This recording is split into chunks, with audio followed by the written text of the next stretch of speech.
ರಾಮಲಲ್ಲ ಪ್ರಾಣ ಪ್ರತಿಷ್ಠಾಪನೆಗೆ ಇನ್ನು 4 ದಿನ ಬಾಕಿ ಇದೆ. ಕೋದಂಡರಾಮನ ಜಪ ತಪದಲ್ಲಿ ಭಕ್ತರು ಮುಳುಗಿದ್ದಾರೆ. ಭಾರತ ಮಾತ್ರ ಅಲ್ಲ, ವಿದೇಶಿಗರ ಮನಸ್ಸಲ್ಲೂ ಈಗ ರಾಮನಾಮ ಸ್ಮರಣೆ ಆಗ್ತಾ ಇದೆ. ಮತ್ತೊಂದು ಕಡೆ ಪವಿತ್ರ ಕ್ಷೇತ್ರ ಅಯೋಧ್ಯೆಗೆ ಭಕ್ತರು ಬೈಕ್ ಹಾಗೂ ಸೈಕಲ್ ಯಾತ್ರೆಯನ್ನ ಕೈಗೊಂಡಿದ್ದಾರೆ. ಮತ್ತೋರ್ವ ಭಕ್ತ ಕೈಯಿಂದಲೇ ನಡೆಯುತ್ತಾ ರಾಮ ಭಕ್ತಿ ಮೆರೆದಿದ್ದಾರೆ. ವಿಮಾನಗಳಲ್ಲೂ ರಾಮ ಜಪ ಮೇಳೈಸಿದೆ.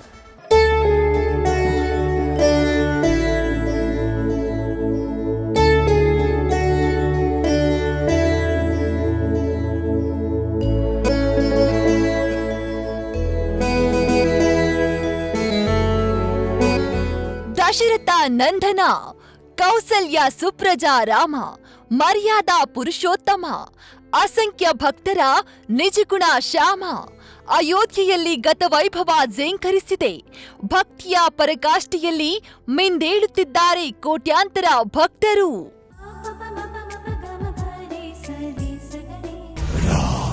ಹನುಮನಾಡಿನಲ್ಲಿ ವಿದೇಶಿಗರಿಂದ ಸೀತಾರಾಮನ ಸ್ಮರಣೆ. ವಿದೇಶಿಗರ ರಾಮ ಧ್ಯಾನ, ರಾಮ ಜಪ, ಹನುಮಾನ್ ಚಾಲೀಸಾ.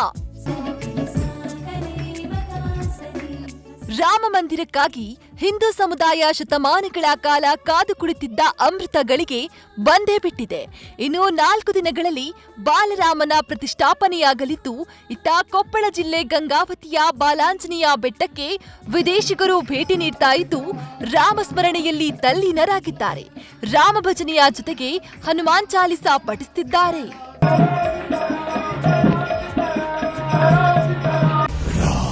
ತೊಗರಿನಾಡಿನಿಂದ ರಾಮನೂರಿಗೆ ಬೈಕ್ ಯಾತ್ರೆ. ಕಲಬುರಗಿ ಜಿಲ್ಲೆಯ 3 ಯುವಕರು ಬೈಕ್ ಯಾತ್ರೆ ಮೂಲಕ ಅಯೋಧ್ಯೆ ತಲುಪಿದ್ದಾರೆ.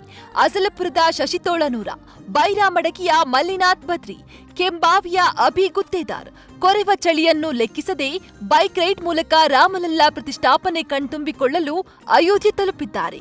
ಜನವರಿ 14ಕ್ಕೆ ಯಾತ್ರೆ ಕೈಗೊಂಡು 3 ದಿನಗಳಲ್ಲಿ 1400 ಕಿಲೋಮೀಟರ್ ದೂರವನ್ನ ಕ್ರಮಿಸಿದ್ದಾರೆ. ಇನ್ನು ಈ 3 ಯುವಕರ ಬೈಕ್ ರೈಡಿಂಗ್ ಸಾಹಸಕ್ಕೆ ಜಿಲ್ಲೆಯ ಜನ ಮೆಚ್ಚುಗೆ ವ್ಯಕ್ತಪಡಿಸಿದ್ದಾರೆ. ಬಿಸಿಲ ನಾಡಿನಿಂದ ಅಯೋಧ್ಯೆಗೆ ಸೈಕಲ್ ಯಾತ್ರೆ. ಮತ್ತೊಂದೆಡೆ ರಾಯಚೂರಿನ ಭಕ್ತನೋರ್ವ ಅಯೋಧ್ಯೆಗೆ ಸೈಕಲ್ ಯಾತ್ರೆ ಕೈಗೊಂಡಿದ್ದಾನೆ. ಉಳಿಮಹೇಶ್ವರ ಗ್ರಾಮದ ಮಲ್ಲಿಕಾರ್ಜುನ್ ಜನವರಿ 16ರಿಂದ ಯಾತ್ರೆ ಕೈಗೊಂಡಿದ್ದು ಜನವರಿ 24ಕ್ಕೆ ಅಯೋಧ್ಯೆ ತಲುಪುವ ಸಾಧ್ಯತೆ ಇದೆ. ಕಲಬುರಗಿ ಬಳಿ ಸಾಗುವಾಗ ಸೈಕಲ್ ಪಂಚರ್ ಆದ್ರೂ ಕೂಡ ಕೆಲಕಾಲ ಒದ್ದಾಡಿ ಮತ್ತೆ ಯಾತ್ರೆ ಕೈಗೊಂಡಿದ್ದಾರೆ.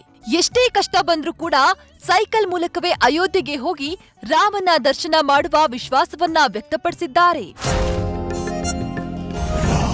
ಕಾಲಿನಿಂದ ಅಲ್ಲ, ಕೈಯಿಂದಲೇ ಭಕ್ತನ ಅಯೋಧ್ಯೆ ಯಾತ್ರೆ.